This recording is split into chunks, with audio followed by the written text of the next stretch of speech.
उत्तर प्रदेश के एक दूरस्थ गांव नरौरा में एक प्राचीन हवेली थी जिसे लोग विजयगढ़ हवेली कहते थे। कभी यह हवेली बहुत शान और शौकत वाली थी। बड़े बड़े दरवाजे, संगमरमर की सीढ़ियां और चारों ओर फैली बाग बगीचे की जमीन। लेकिन अब वह हवेली खंडहर में बदल चुकी थी। टूटे झरोखे, जाले से भरी खिड़कियां और दीवारों पर उग आई काई उस हवेली की डरावनी छवि बना देते थे। गांव वाले उस हवेली के नाम तक से कांपते थे। कहते थे कि वहां रात को अजीब आवाजें आती हैं, कभी औरत के रोने की, कभी बच्चों के हंसने की और कभी लोहे की जंजीरों की खड़खड़ाहट। किसी ने भी दशकों से उस हवेली में कदम रखने की हिम्मत नहीं की थी। गांव में आदित्य नाम का एक युवा लड़का रहता था। पढ़ाई लिखाई में तेज, लेकिन स्वभाव से जिद्दी और जिज्ञासु। गांव वाले जब भी हवेली का जिक्र करते, वह हंसकर कहता, भूत प्रेत जैसी कोई चीज नहीं होती, सब दिमाग का भ्रम है। लेकिन उसके दोस्तों विनय, सुरेश और पवन को हवेली का डर हमेशा सताता था। वे कहते, भाई, अगर तू इतना ही बहादुर है तो जाकर एक रात उस हवेली में गुजार कर दिखा। आदित्य हंसता और टाल देता, लेकिन धीरे धीरे यह चुनौती उसके अंदर घर करने लगी। एक अमावस्या की रात, जब चांद का नामो निशान भी नहीं था, आदित्य ने तय कर लिया कि आज वह हवेली जाएगा। दोस्तों ने बहुत मना किया, पर उसका जिद्दी स्वभाव मानने वाला कहाँ था। हाथ में लालटेन और जेब में माचिस लेकर वह हवेली की ओर बढ़ चला। रास्ता सुनसान था। कुत्तों की हुआ हुआ और झाड़ियों में छिपकली की सरसराहट उसके कदमों की आहट को और भयावह बना रही थी। जैसे ही वह हवेली के गेट पर पहुंचा, एक ठंडी हवा का झोंका आया। गेट अपने आप चीना की आवाज के साथ खुल गया। आदित्य ने कांपते हाथों से लालटेन उठाई और अंदर चला गया। अंदर घुप अंधेरा था। टूटी छत से चांदनी की हल्की रोशनी अंदर आ रही थी। दीवारों पर पुराने राजा महाराजाओं के चित्र लगे थे, जिनकी आंखें अंधेरे में चमकती सी लग रही थीं। आदित्य ने इधर उधर देखा। अचानक ऊपर की मंजिल से किसी बच्चे के हंसने की आवाज आई।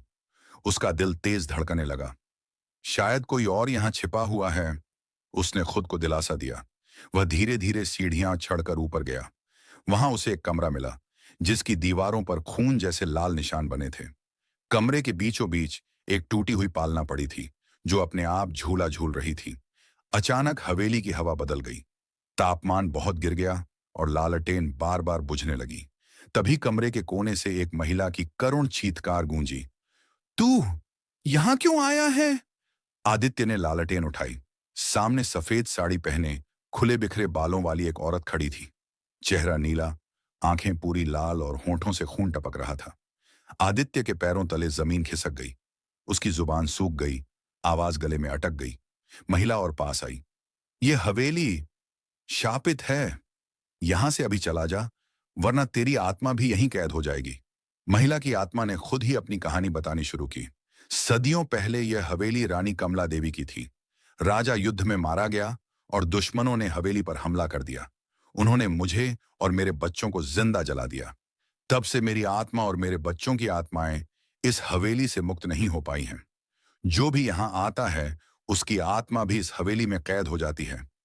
इतना कहते ही कमरे की दीवारों से औरतों और बच्चों की चीखें गूंजने लगीं। दीवारों पर हाथों के निशान उभर आए, जैसे कोई अंदर से बाहर निकलने की कोशिश कर रहा हो। आदित्य पीछे हटने लगा, लेकिन तभी उसके पीछे दरवाजा अपने आप धड़ाम से बंद हो गया।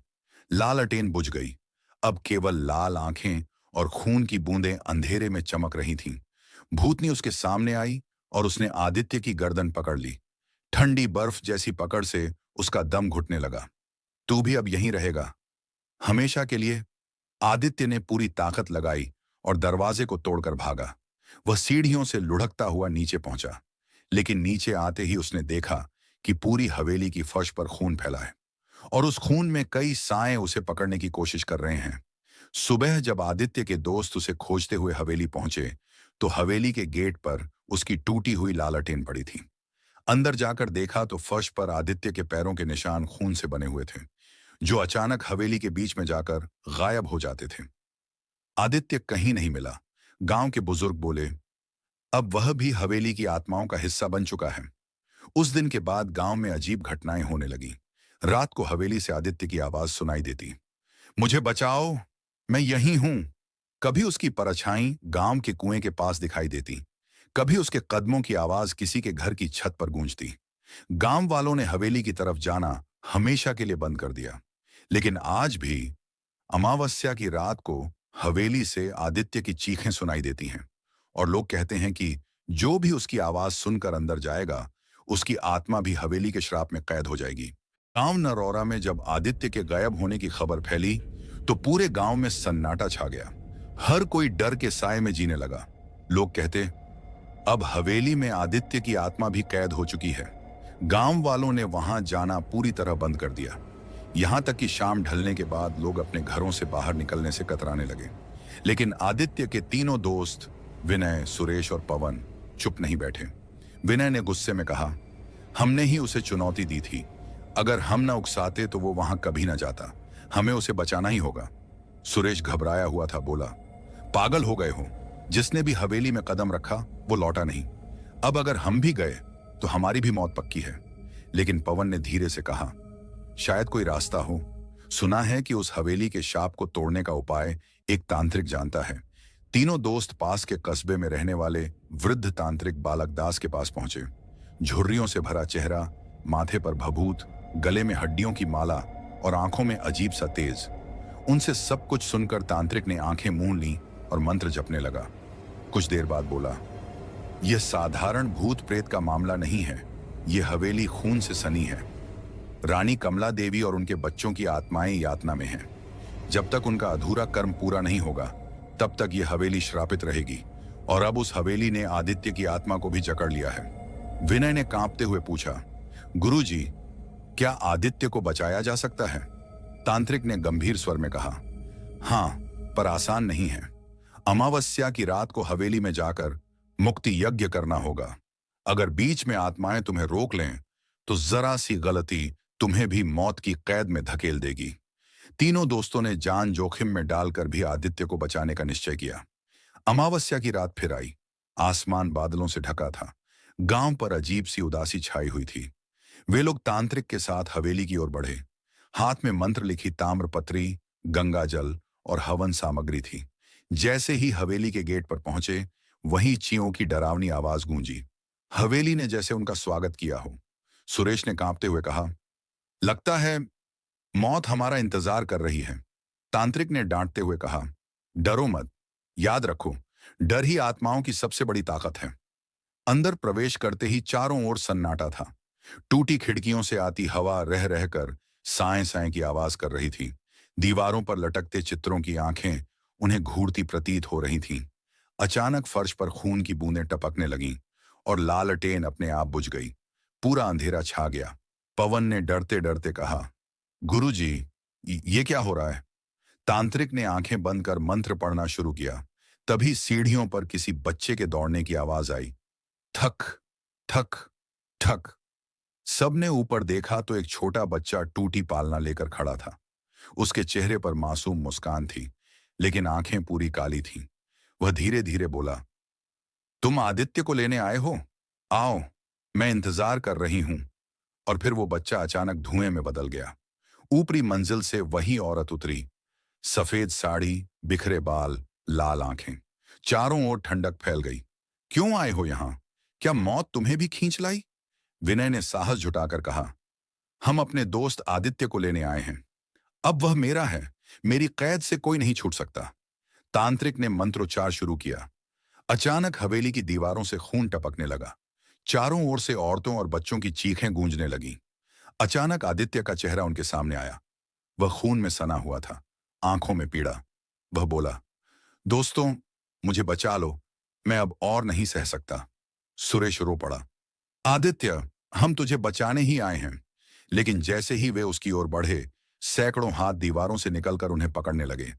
ठंडी पकड़ से उनकी सांसें थमने लगीं। तांत्रिक ने तेज आवाज में कहा, मंत्र पढ़ो, वरना सब खत्म हो जाएगा। वे सब मिलकर हवन करने लगे। तांत्रिक ने आग जलाई और मंत्रोच्चार किया, एयूएम त्र्यंबकम यजामहे सुगंधिम पुष्टिवर्धनम। जैसे ही मंत्र गूंजा, हवेली कांप उठी। दीवारों पर बने खून के निशान चीखते हुए मिटने लगे। नहीं, यह यज्ञ मत करो, मुझे मत जलाओ, मैं बदला चाहती हूं। लेकिन आग की लपटें ऊंची उठीं। उस आग में हवेली के हर कोने से साए खींचकर गिरने लगे। औरतों और बच्चों की आत्माएं कराहती हुई उस यज्ञ की अग्नि में समा गईं। अचानक आदित्य की आत्मा कांपती हुई सामने आई। उसके चेहरे पर दर्द था, लेकिन आंखों में कृतज्ञता। वह बोला, धन्यवाद मेरे दोस्तों, तुमने मुझे मुक्ति दी। अब मैं आजाद हूं। और यह कहकर उसकी आत्मा प्रकाश में बदल गई और हवेली की छत से आकाश में विलीन हो गई। लेकिन तभी रानी कमला देवी आखिरी बार चीखी, मैं बिना बदले लिए कभी शांत नहीं हो सकती। वह भयंकर रूप धारण कर यज्ञ को बुझाने दौड़ी। तभी तांत्रिक ने अपनी ताम्रपत्री उठाकर उसे हवेली की नींव में गाड़ दिया। भारी विस्फोट सा हुआ। हवेली की दीवारें दरकने लगी, छत गिरने लगी, चारों ओर धूल और आग छा गई। तांत्रिक चिल्लाया, भागो, हवेली अब हमेशा के लिए ढह जाएगी।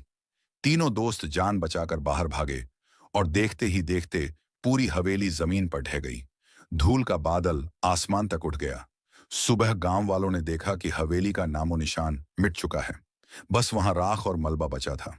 लोगों ने चैन की सांस ली। वे बोले, शुक्र है, अब यह श्राप खत्म हो गया। लेकिन विनय, सुरेश और पवन जानते थे कि यह जीत आसान नहीं थी। उन्होंने अपना दोस्त खोया, लेकिन उसकी आत्मा को मुक्ति मिल गई। कुछ महीनों बाद गांव में सब कुछ सामान्य होने लगा।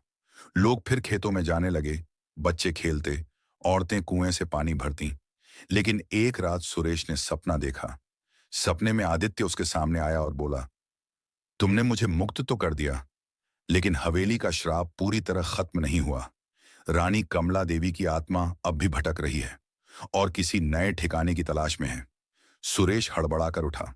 उसके माथे पर पसीना था। अंधेरे में एक औरत की परछाई खड़ी थी, बिखरे बाल, लाल आंखें। वह मुस्कुराई और धीरे से बोली, मैं लौटूंगी,